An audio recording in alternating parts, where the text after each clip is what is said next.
Hey everyone, today I'll show you how to place an order on Interactive Brokers step by step using Trader Workstation. First, locate the order entry panel in your workspace. By default, this sits in Group 4 alongside your watch list. You'll see default order parameters displayed in gray, typically a 100 share day limit order for stocks.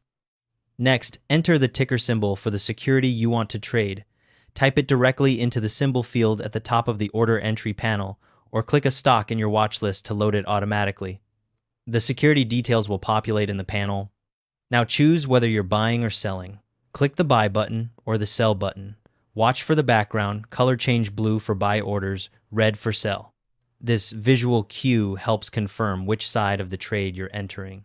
Click in the QTY field and enter your order quantity. The default is usually 100 shares for stocks, but you can change this to any amount. Next, select your order type. Click the order type drop-down arrow to expand the options, then choose the type you want: market, limit, stop, or others. The default is typically limit for stocks. If you've selected a limit order or another type that requires a price, enter it now in the limit price field. Market orders skip this step since they execute at the current market price. You can adjust additional parameters if needed, things like time in force or advanced settings. The default time in force is day, meaning your order expires at market close. If you want it to remain active longer, change it to good till canceled. Before transmitting, review all your order parameters.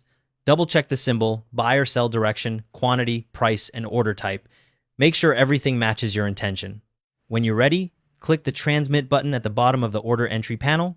The order submits immediately and appears in the orders window.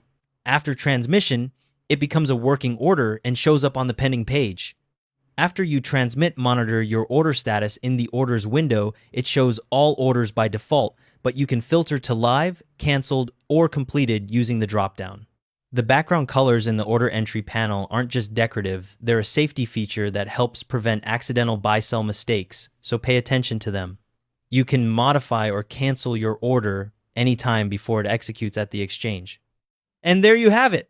Thanks for watching.